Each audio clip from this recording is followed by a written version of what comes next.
신약 마태복음 17장 14절부터 27절까지 말씀입니다. 마태복음 17장 14절부터 27절까지 말씀 합독하시겠습니다. 그들이 무리에게 이르매 한 사람이 예수께 와서 꿇어 엎드려 이르되 주여 내 아들을 불쌍히 여기소서. 그가 간질로 심히 고생하여 자주 불에도 넘어지며 물에도 넘어지는지라. 내가 주의 제자들에게 데리고 왔으나 능히 고치지 못하더이다. 예수께서 대답하여 이르시되 믿음이 없고 패역한 세대여, 내가 얼마나 너희와 함께 있으며 얼마나 너희에게 참으리요. 그를 이리로 데려오라 하시니라. 이에 예수께서 꾸짖으시니 귀신이 나가고 아이가 그때부터 나으니라. 이때 제자들이 조용히 예수께 나와 이르되 우리는 어찌하여 쫓아내지 못하였나이까. 이르시되 너희 믿음이 작은 까닭이니라. 진실로 너희에게 이르노니 만일 너희에게 믿음이 겨자씨 한 알만큼만 있어도 이 산을 명하여 여기서 저기로 옮겨지라 하면 옮겨질 것이요 또 너희가 못할 것이 없으리라. 갈릴리에 모일 때에 예수께서 제자들에게 이르시되 인자가 장차 사람들의 손에 넘겨져 죽임을 당하고 제3일에 살아나리라 하시니 제자들이 매우 근심하더라. 가버나움에 이르니 반세계를 받는 자들이 베드로에게 나와 이르되 너의 선생은 반세계를 내지 아니하느냐. 이르되 내신다 하고 집에 들어가니 예수께서 먼저 이르시되 시몬아 네 생각은 어떠하냐. 세상 임금들이 누구에게 관세와 국세를 받느냐, 자기 아들에게냐 타인에게냐. 베드로가 이르되 타인에게니이다. 예수께서 이르시되 그렇다면 아들들은 세를 면하리라. 그러나 우리가 그들이 실족하지 않게 하기 위하여 네가 바다에 가서 낚시를 던져 먼저 오르는 고기를 가져 입을 열면 돈 한 세겔을 얻을 것이니 가져다가 나와 너를 위하여 주라 하시니라. 아멘. 이 아침 주님의 사랑을 입으며 주님을 깊이 만나는 축복의 시간이 되시길 주의 이름으로 축원합니다. 어제 말씀을 조금 생각해 보면서 오늘 본문에 앞선 어제 매일 성경 큐티 말씀을 조금 생각해 보면 예수님께서 베드로, 야고보, 요한 세 명의 제자를 데리시고 높은 산에 올라가십니다. 나머지 9명의 제자들은 산 밑에 이제 그대로 두시고 3명만 데리고 올라가신 것이죠. 그리고 그 산 위에서 천국에서의 원래 그 예수님의 모습, 하나님의 아들 그 왕자님의 모습으로, 천국의 왕자의 모습으로 변형되십니다. 그래서 예수님이 제자들과 함께 오르신 이 산을 우리가 변화산이라고 부르죠. 그 얼굴이 환하게 빛나고 옷이 빛과 같이 휘어졌다라고 기록되어 있어요. 변형되신 예수님께서는 모세와 엘리야와 더불어 말씀하십니다. 따라갔더니 3명의 제자가 이 놀라운 광경을 목격하게 된 것이죠. 또 이어서 구름 속에서 들리는 하나님의 음성을 듣게 됩니다. 이는 내 사랑하는 아들이요 내 기뻐하는 자니 너희는 그의 말을 들으라. 이제 예수님과 제자들이 이 놀라운 경험들을 하고 이 산에서 내려와 9명의 제자들이 기다리고 있는 곳으로 돌아오게 되면서 오늘 본문 말씀이 시작되는 것입니다. 14절 말씀을 다시 봅시다. 그들이 무리에게 이르매, 그들이라고 하면 변화산에 올라가셨던 예수님과 3명의 제자들입니다. 돌아온 거예요. 그런데 9명의 제자가 아니라 무리라고 표현이 되어 있어요. 그들이 무리에게 이르매, 산에서 내려오신 예수님께서 이 9명의 제자들에게 다시 오신 것인데 9명의 제자들과 그들과 논쟁하는 다른 복음서를 보니까 서기관들이 있었습니다. 질책하고 비난하는 서기관들이 그들을 둘러싸고 있었고 또 그 주변에도 수많은 사람들이 있었어요. 그래서 오늘 본문에는 무리들이라고 표현을 하고 있죠. 분위기상 이 예수님이 잠시 자리를 비운 사이에 남겨져 있던 9명의 제자들이 무언가 사람들로 또 이 서기관들로 하여금 질책당하고 있는 것만 같은 그런 분위기의 상황이었습니다. 자, 그런 분위기에서 예수님이 이제 오셨음을 알아채고 그 무리 가운데에서 한 사람이 예수님께 나와 꿇어 엎드렸다고 기록되어 있어요. 14절 후반부에 보시면 한 사람이 예수께 와서 꿇어 엎드려 이르되, 귀신 들려 오랜 시간 괴로움을 당해온 외아들의 아버지로 소개가 되고 있죠. 15절 16절을 다시 보겠습니다. 주여 내 아들을 불쌍히 여기소서. 그가 간질로 심히 고생하여 자주 불에도 넘어지며 물에도 넘어지는지라. 내가 주의 제자들에게 데리고 왔으나 능히 고치지 못하더이다. 우리가 먼저 이 아버지의 모습을 통하여서 절망 가운데 내 힘으로 도저히 해결할 수 없는 문제 앞에서 우리가 가져야 할 태도는 무엇인지를 배울 수가 있습니다.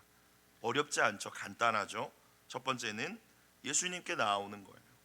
예배의 자리이든 삶공부의 자리이든 개인 기도의 자리이든 어려움은 예수님께 나아가는 게 자동으로 돼야 됩니다. 그런데 다 그렇지 않거든요. 예수님께 나아가서 오늘 이 아버지처럼 14절에 보시면 어떻게 했습니까? 예수님 앞에 꿇어 엎드려야 됩니다. 여기서 꿇어 엎드리다라고 하는 것은요, 왕이나 신 앞에서 하는 행동이지 않습니까? 예수님을 하나님으로 인정하는 것이죠. 내 문제를 지금 도저히 어떤 그 누구도 해결해 줄 수 없는 나의 어려움을 해결해 주실 수 있는 분으로 인정하는 거예요. 또 절하다라는 표현은요, 예배하다라는 단어와 어원이 같아요. 여러분, 힘들고 어려우면 어려울수록 예배의 자리를 사수하는 저와 여러분이 되길 주의 이름으로 축복합니다. 힘들고 어려우면 예배를 안 드리시는 분들이 있어요. 더 삐졌다고, 소위 시험 들었다고. 마귀가 그걸 노리는 거죠. 우리의 마음을 무너뜨린 다음에 마귀가 원하는 것은요, 은혜를 차단시켜 버리는 것입니다. 그래서 교회 가기 싫고 예배도 가기 싫고 기도회도 가기 싫게 만드는 거죠. 여러분, 오늘 본문의 이 아버지 보십시오. 정말 절망적인 상황인데 예수님께 나와서 꿇어 엎드립니다. 그러면서 15절에 보시면 예수님께 긍휼을 구하며 뭐합니까? 기도하죠. 여러분, 우리가 너무나도 익히 잘하는 것입니다.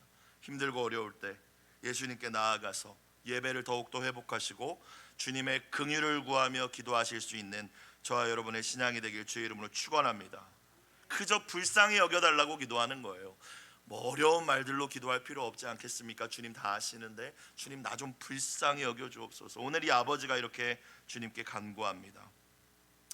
어려울 때 교회를 떠납니다. 많은 분들이. 하지만 어려울 때일수록 더 열심히 주님을 예배하고 우리가 기도의 자리를 사수할 때 주님은 반드시 긍휼을 베풀어 주실 줄로 믿습니다. 나를 사랑하는 자가 나의 사랑을 입으며 나를 간절히 찾는 자가 나를 만날 것이라고 약속해 주셨어요. 어려울 때가 주님을 더 뜨겁게 만나게 될 때인 줄로 믿습니다. 자, 오늘 마태복음 본문에는 자세하게 묘사되어 있지는 않지만 다른 복음서와 오늘 사건을 함께 보면 이 아버지의 아들이 어렸을 때부터 이 간질 증상이 있었던 것 같아요. 거꾸러져서 입에서 거품을 흘리기도 하고 이를 갈기도 하고 파리해졌다라고 묘사되어 있는데, 파리해졌다라는 것은 마르고 생기가 없어지는 것입니다. 그러니까 아이가 간질 발작을 일으킬 때마다 막 생기가 없어지고 죽어가는 모습이 된 거죠. 그리고 이것이 귀신으로부터 비롯된 것임을 이 아버지가 또 알고 있었던 것 같아요. 마가복음에 보니까요, 말 못하게 하는 귀신이 이 아이에게 역사합니다. 그러니까 이 아이는 말도 못했었던 것 같아요. 그리고 이 아이를 죽이려고 불에 던지고 물에 던지고, 이게 마귀가 하는 일이지 않습니까? 죽도록 하고 또 뭘 못하게 하고 괴롭히는 것이죠. 생명과도 같은 외아들을 고치기 위해서 아마 여러 의사들을 찾아다녔겠죠. 바리새인들과 같이 당시 바리새인들이 또 귀신을 쫓아내는 축사 사역도 했기 때문에 종교 권위자들에게 데리고 다니기도 했을 거예요. 귀신의 역사다, 원인까지는 알게 되었지만 방법이 없습니다. 그러다가 예수님의 소문을 듣게 된 것이고, 예수님이 계시다는 곳에 찾아왔는데 마침 예수님이 출타하셨을 때, 3명의 제자만 데리고 변화산에 올라가셨을 때 이 아버지가 왔었던 거예요. 그러니까 9명의 제자들을 보고, 이 제자들도 능력 있다는 소문을 들었기 때문에 좀 내 아들 좀 고쳐주십시오, 당신 예수님 제자들 아닙니까? 했는데 9명이 아무리 기도하고 뭐 했겠죠? 안 된 거죠. 그러니까 주변에서 어떻게 예수님과 제자들을 책잡을까 노리고 있던 이제 서기관들이 그 모습을 보고 달려드는 거죠, 득달같이. 그러면서 막 힐난하고 비난하고 무리가 이제 그 자리에 이제 무리가 모였었던 것입니다. 예수님께서 이 상황을 다 파악하셨어요. 그러고 나서 무엇이라고 말씀하십니까? 17절, 예수께서 대답하여 이르시되 믿음이 있고 없고 패역한 세대여, 내가 얼마나 너희와 함께 있으며 얼마나 너희에게 참으리요 그를 이리로 데려오라 하시니라. 예수님이 화가 나셨습니다. 예수님이 믿음이 없고 패역한 세대여라고 책망하고 계십니다. 여러분, 예수님께서 무엇을 책망하시는가를 먼저 볼까요? 우리의 믿음 없음을 책망하십니다. 예수님께서 언제나 제자들이 떡을 가져오는 걸 잃어버렸을 때가 있는데 그런 거 책망하시지 않았어요. 근데 제자들이 믿음이 없을 때, 배에 타서 풍랑을 만났는데 내가 같이 있는데도 두려워하고 염려할 때 너희 믿음이 어디 있느냐? 주님이 함께 하시고 주의 말씀이 함께 하심에도 불구하고 두려워하고 염려하고 있을 때 주님은 제자들을 책망하십니다. 믿음 없음에 대해서요. 오늘 말씀도 주님은 믿음 없음을 책망하십니다. 혼난다는 얘기죠. 두 번째, 주님이 뭐라고 책망하십니까? 믿음이 없고 패역한이라는 단어를 쓰시는데요, 여러분 쉽게 생각하시면 삐딱하다라는 거예요. 여러분 삐딱하시지 않습니까? 신앙생활 하다가 설교 들을 때도 삐딱하게 듣고 사람들 대할 때도 삐딱하게 대하고 구부러졌다라는 의미입니다. 패역한이라는. 그러니까 지금 이 예수님께서 9명의 제자들을 비롯한 그 자리에 모인 무리를 향하여 이제 책망하시는 것인데, 그들을 향하여서 믿음이 없는 것, 삐딱하냐, 구부러졌냐, 삐뚤어졌냐. 여러분, 그래서 우리가 이 아침 혹시나 우리의 삶과 신앙에 삐뚤어진 부분이 또 없는지 돌아볼 수 있길 주의 이름으로 축원합니다. 감사도 잃어버리고요, 은혜도 모르고 나도 모르게 또 불평이 원망이 다 생기는 거예요. 주님 살려주신 것만 해도 감사한 일인데, 예배할 수 있는 것만 해도 감사한 일인데, 저도 마찬가지인 것 같아요. 저도 참 패역한 사람인 것 같아요. 하나님이 저와 같은 사람을 계속 다듬으셔서 설교자로 목회자로 사용하신다는 것만으로도 감사한 일인데 잊어버린다는 거예요. 얼마나 패역합니까? 주님 보실 때. 누구를 향한 책망입니까? 여러 가지 해석들이 있지만 일단은 9명의 제자들을 향한 책망이라고 볼 수 있죠. 이들은 아마 예수님 도대체 어디 가신 거야? 예수님 부재에 대한 불만과 원망과 두려움이 있었을 거예요. 그리고 뒤에 나오지만 그렇기 때문에 그러면서 더 기도했어야 되는데 기도의 자리도 사수하지 못했던 것 같습니다. 믿음이 없었던 거예요. 믿음이 다 떨어졌던 거예요. 그러니까 귀신이 나가지 않았죠. 또 귀신 들린 외아들을 데려온 아버지를 향한 책망이라고 보는 견해도 있습니다. 왜냐하면 지금 이 아버지의 뉘앙스가 내가 아들을 이렇게 데려왔는데 예수님 제자들이 못 고쳐주잖아요. 약간 이런 뉘앙스가 있잖아요. 그리고 마가복음을 보시면 이 아버지가 무엇을 하실 수 있거든 도와주옵소서라는 이야기를 해요. 그러니까 예수님께서 그에 대해서 뭐라고 하십니까? 할 수 있거든이 무슨 말이냐? 그건 믿음의 말이 아니다. 믿는 자에게 늙지 못함이 없다라고 말씀하시잖아요. 그러니까 이 아버지도 아마 주님 보실 때 그 흡족한 믿음을 가지고 있었던 것 같지는 않아요. 제자들과 논쟁한 서기관들을 향하여서 언제나 삐딱했던, 언제나 패역했던 그들을 향한 책망이 있을 수도 있고요, 그 자리에 모인 모든 무리들을 향한 주님의 책망이었을 수도 있습니다. 중요한 것은요, 오늘 아침 이 아침 나를 향한 주님의 책망이지는 않은지 주님의 그 음성을 듣는 저와 우리의 공동체가 되길 주의 이름으로 축복합니다. 믿음이 없고 패역한 세대요. 정은천 목사, 너 믿음 없어? 너 패역해? 회개하라고 주시는 말씀일 수 있다라는 거예요. 그럼에도 불구하고 우리 주님께서는 긍휼을 베풀어 주십니다. 18절에 보니까요, 이에 예수께서 꾸짖으시니, 이 아이를 괴롭히던 귀신을 꾸짖으셨다라는 말씀이겠죠. 귀신이 나가고 아이가 그때부터 나으니라. 여러분, 예수님이 어떤 분이심을 보여주는 것입니까? 물질 세계뿐만이 아니라 예수님은 영적 세계 또한 지으신 창조주이시며 모든 세계의 주권자가 되시는 줄로 믿습니다. 여러분, 예수님 말씀 한마디예요. 귀신도 나가고 풍랑도 멈추고 질병도 떠나가고 죽음도 떠나가게 되는 줄로 믿습니다. 우리 예수님이 그런 분이심을 보여주시는 사건이잖아요. 혹시나 귀신 역사로 인하여서 고통당하는 분들이 이 자리에 계시다면, 또한 우리가 이 자리에 품고 기도하는 우리의 사랑하는 영혼들 가운데 그런 분들이 있다면, 밤에 잠을 못 잔다든가 가위를 눌린다거나 보이지 않아도 되는 것들이 보이고 이상한 소리가 들린다든가 그런 귀신의 역사를 두려워하지 마시길 주의 이름으로 축원합니다. 우리 주님께서 권능이 있으신 분이시기 때문이죠. 예수의 이름으로 자유함을 얻는 이 아침이 되기를 주의 이름으로 축복합니다. 예수님의 이름을 붙들고 그래서 대적하는 기도가 중요합니다. 예수 그리스도의 이름으로 선포하나니 더러운 사탄 귀신, 더러운 영들, 나를 우울하게 하고 우리를 과거에 묶이게 하고 습관적인 죄에 계속 빠지게 하고 불면증에 걸리게 하고 가위 눌리게 하고 모든 영적으로 우리를 혼란스럽게 하는 영들은 묶임을 받고 떠나갈지어다. 여러분, 이렇게 여러분도 선포하실 수 있어요. 목사이기 때문에 하는 것이 아니라 예수님의 이름에 권능이 있기 때문입니다. 귀신이 나가고 그때부터 나았어요. 여러분, 이런 역사가 우리 가운데도 일어나야 되지 않겠습니까? 사람들이 떠나간 이후에 제자들이 머쓱하죠. 머쓱해하면서 예수님을 찾아와 묻습니다. 19절, 이때 제자들이 조용히, 머쓱했다라는 거잖아요. 조용히 예수께 나와 이르되 우리는 어찌하여 쫓아내지 못하였나이까. 제자들 예전에 다 했었던 거거든요. 여러분, 복음서를 지금 쭉 큐티를 하신 분들은 아실 거예요. 둘씩 짝지어서 전도하라고 전도훈련 시키실 때 권능 주셨거든요. 귀신을 쫓아내는 권능, 또 병든 자를 고치는 치유하는 권능 주셨고, 제자들도 그렇게 전도훈련 과정 가운데에서 그런 역사들이 무수히 나타났다라고 기록되어 있어요. 해봤다란 얘기예요. 그런데 이번에는 안 된 거잖아요. 20절, 이르시되 너희 믿음이 뭐한 까닭이다? 작은 까닭이다 라고 하시면서 겨자씨 한 알만큼의 믿음만 있었더라도 산도 옮길 수 있었을 텐데 너희에게 그게 없었다라는 거예요. 여러분, 너희의 믿음이 작은 까닭이다. 성경에서 믿음이 작다라는 표현이 나올 때요, 이거는 크기나 양의 개념이 아닙니다. 전에도 제가 한번 말씀드렸던 것 같은데요, 원어적인 의미가 질을 의미하는 거예요. 그러니까 양이 아니라 질이에요. 너희의 믿음의 질이 형편없다예요. 믿음이 작다라는 거는요, 없다라는 얘기예요. 주님이 역사하실 수 있는 겨자씨 한 알만큼의 믿음이라고 주님이 말씀하실 때 이스라엘 사람들에게 겨자씨는 아주 작고 가장 작은 것을 표현할 때 쓰는 표현이거든요. 아주 진짜 작은 거, 그게 겨자씨예요. 그러니까 그것만 있어도 산이 옮기는 역사가 나타날 텐데 너희가 믿음이 적다라는 것은 뭐예요?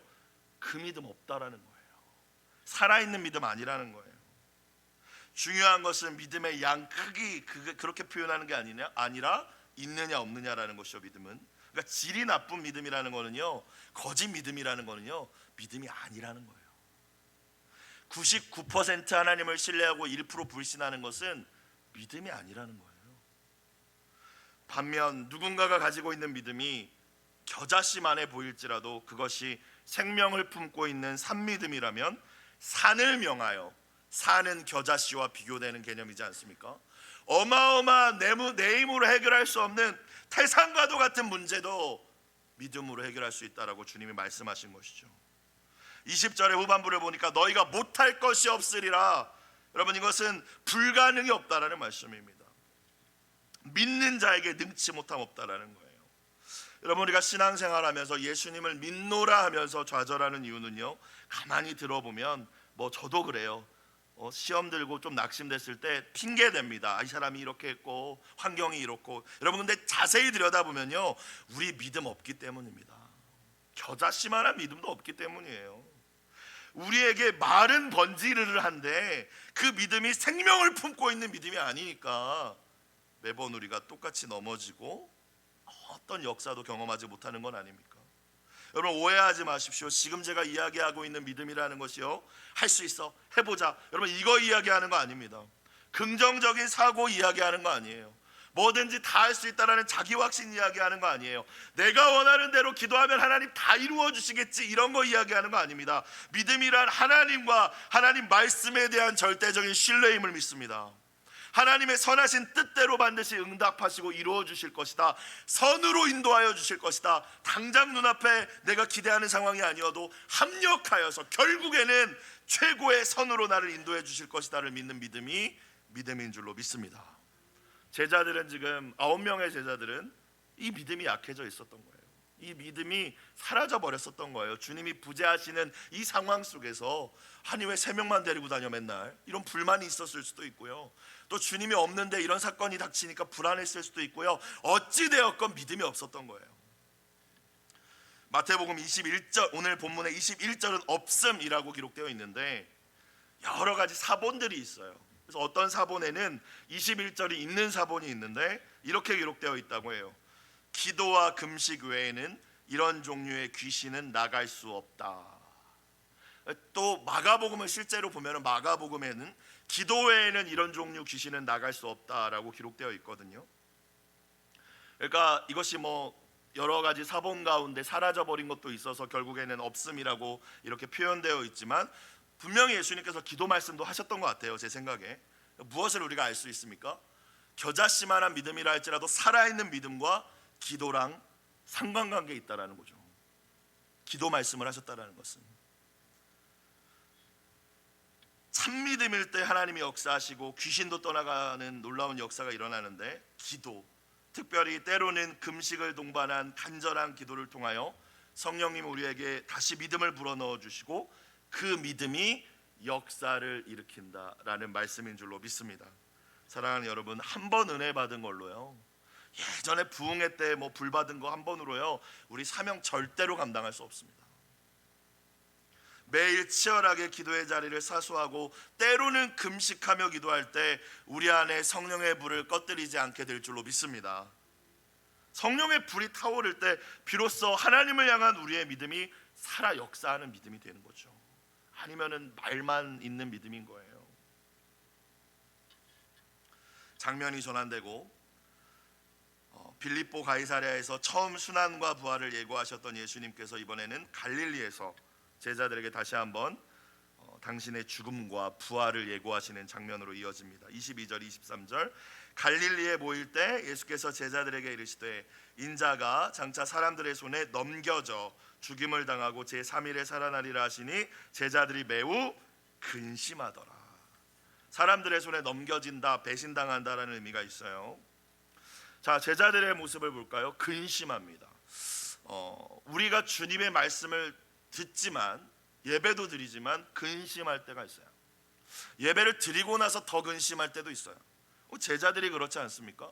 주님의 말씀을 들었는데 가장 중요한 십자가 부활의 메시지를 듣고 근심합니다. 두 가지를 생각해 봤는데요, 왜 근심했을까요? 첫 번째는 말씀을 제대로 듣지 않아서. 제대로 듣지 않은 밭은 우리가 지난주에 나누었지만 길가죠. 깨닫지 못합니다. 여러분, 오늘 말씀을 잘 들여다보시면 예수님이 배신당하고 죽으시지만 결국에 어떻게 될 것이라고 말씀하셨어요? 살아나리라. 듣지 않은 거예요. 그래서 실제로 예수님이 부활하셨을 때에도 아무도 믿지 않았어요. 처음 들어본 것처럼 막 행동하지 않습니까? 집중하여서 하나님의 말씀을 마음 열고 귀 열고 귀담아 듣지 않았던 거예요. 두 번째는요, 예수님이 지금 말씀하시는 그 말씀이 내 기대랑 달랐기 때문이에요. 여러분, 저와 여러분도 그렇지 않아요? 때로는 설교자 목사님들이 하시는 말씀이 내가 듣기 원하는 말씀이 아니면 안 듣죠. 귀를 막아버립니다. 저건 무슨 말씀인가? 아유, 그냥 못 알아듣겠네 하고 그냥 넘어가 버려요. 여러분, 그러면 이렇게 근심하는 일이 생깁니다. 말씀을 듣고도. 앞서 분명히 16장에서 시몬 베드로가 예수님을 그리스도로 고백하긴 했지만 사실 베드로를 비롯한 이 제자들의 마음속에 이 그리스도, 정말 하나님이 계획하신 온 인류를 죄와 사망과 지옥과 멸망에서 건져내 주실 그리스도로 믿은 것이 아니라 나 잘 먹고 잘 살게 해줄, 로마로부터 독립을 가져다 줄, 경제적으로 번영시켜 줄 그런 그리스도를 기대하고 있었던 거예요. 그런데 예수님께서 자꾸 죽겠다고 하시니까, 사람들의 손에 넘겨지신다고 하시니까 이건 내 기대랑 다른 거잖아요. 사랑하는 여러분, 신앙생활에 혹여나 예배를 드리고 말씀은 들으시면서 계속 듣는데도 기쁨이 없다, 괜히 더 또 시험에 빠진 것 같다, 근심이 된다.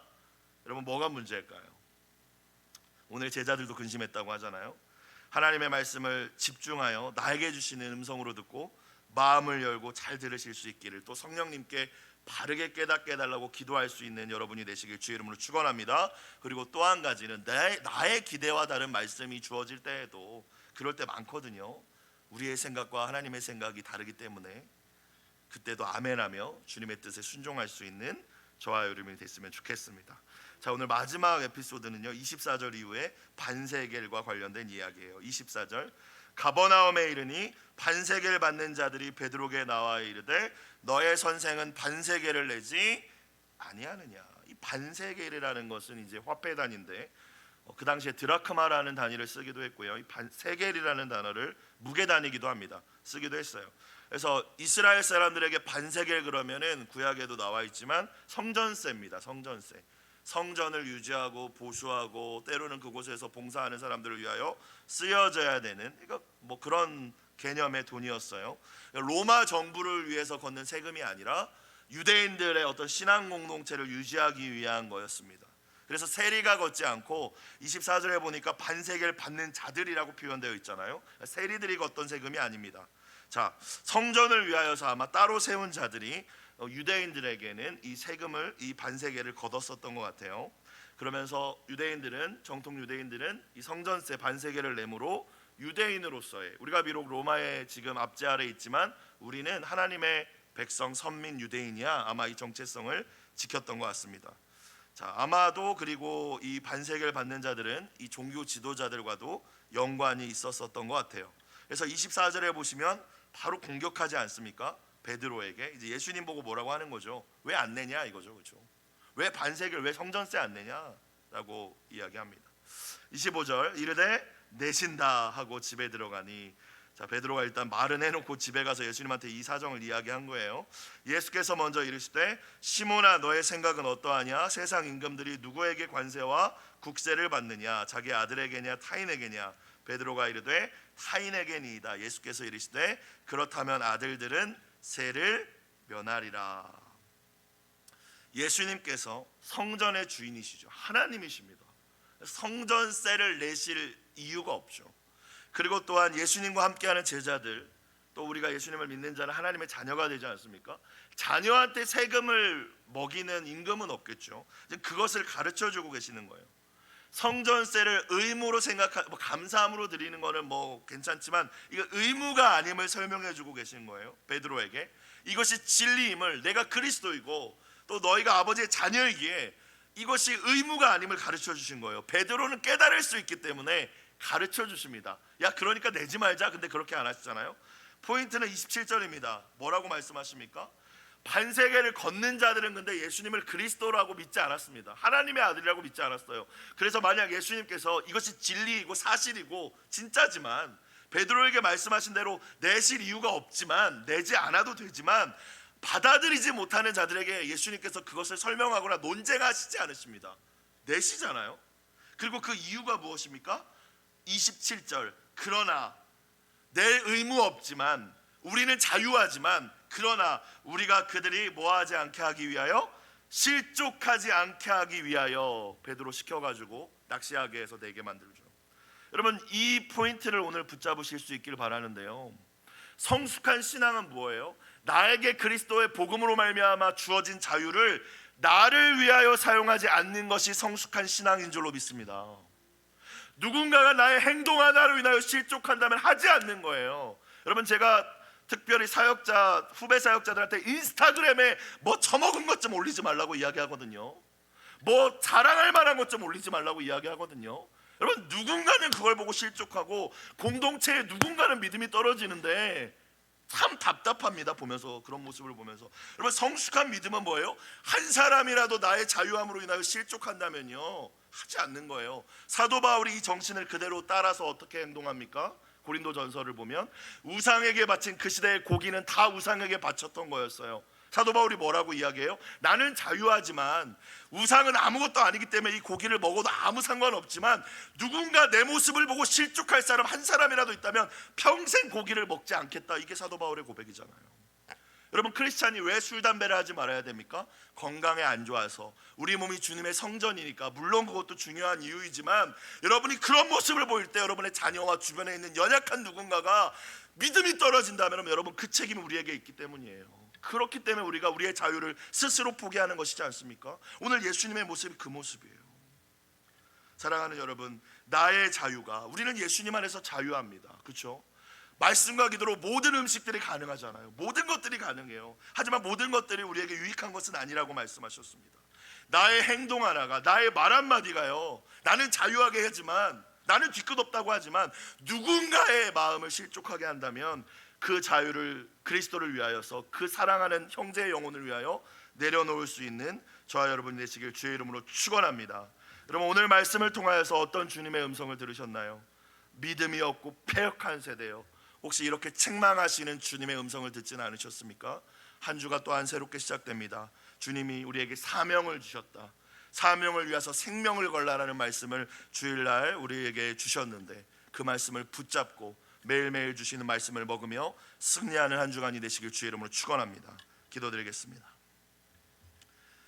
사랑과 은혜가 풍성하신 아버지 하나님, 입술로는 믿음이 있노라 했지만 진짜 살아있는 믿음, 겨자씨만한 믿음도 없었던 저희의 모습을 고백합니다. 이 시간 간구하는 심령마다 성령으로 충만케 하여 주시어 우리의 믿음이 살아 움직이는 참믿음 되게 하여 주시고, 주님께서 믿는 자들에게 허락하신 권능과 표적들이 우리의 삶과 신앙 속에 나타나게 하여 주옵소서. 예수님의 이름을 힘입어 마귀를 대적하고 선포할 때 귀신이 떠나가고 억눌린 영혼이 자유케 되는 역사가 오늘도 우리 가운데 일어나게 하여 주시옵소서. 예전에 받았던 은혜에만 그리워하지 않게 하시고 날마다 새롭게 부어지는 오늘의 은혜로 오늘을 살아내는 저희가 되게 하여 주옵소서.